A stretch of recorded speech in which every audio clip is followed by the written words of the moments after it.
ਤੁਹਾਡਾ ਦੋਸਤ ਮੁਹੰਮਦ ਰਿਖੀ ਤੁਸੀਂ ਵੇਖਦੇ ਪਏ ਹੋ ਆਪਣਾ ਚੈਨਲ ਪੰਜਾਬੀ ਵਸੇਬ।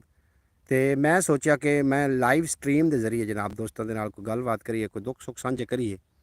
ਇੱਕ ਮੈਂ ਸ਼ੇਰ ਵੀ ਸੁਣਾਉਣਾ। ਤੇ ਇਹ ਪਾਣੀ ਜਿਹੜਾ ਆ ਗਿਆ ਜਨਾਬ, ਗਲਬਨ ਅਸੀਂ 2 ਵਜੇ ਟਿਊਬਵੈੱਲ ਚਲਾਇਆ ਤੇ ਟੋਕਾਂ ਉੱਤੇ ਪਾਣੀ 2 ਘੰਟਿਆਂ 'ਚ ਟੋਕਾਂ 'ਚ ਪਾਣੀ ਪਹੁੰਚਿਆ।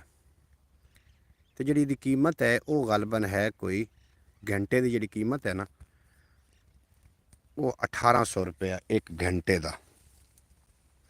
हुण तुसीं आप अगर हिसाब ला लवो कि जिमीदार ने इत्थों कमावना की है, क्योंकि नहर का पानी बंद है तो ट्यूबवैल चलाना पिया। अगर ट्यूबवैल न चलेंदे तो जी साडी कणक है ना, वो जनाब बिल्कुल पानी पानी करती पई है।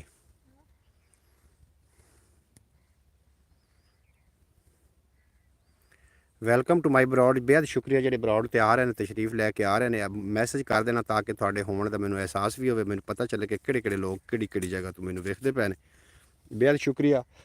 और एक शेर भी सुनते चलो तो अपने सीनियर भी ठारते चलो जनाब। शेर बड़ा कीमती है, कॉमेंट बॉक्स से ज़रूर लिख के सेंड कर सो। यह जो पानी आंदा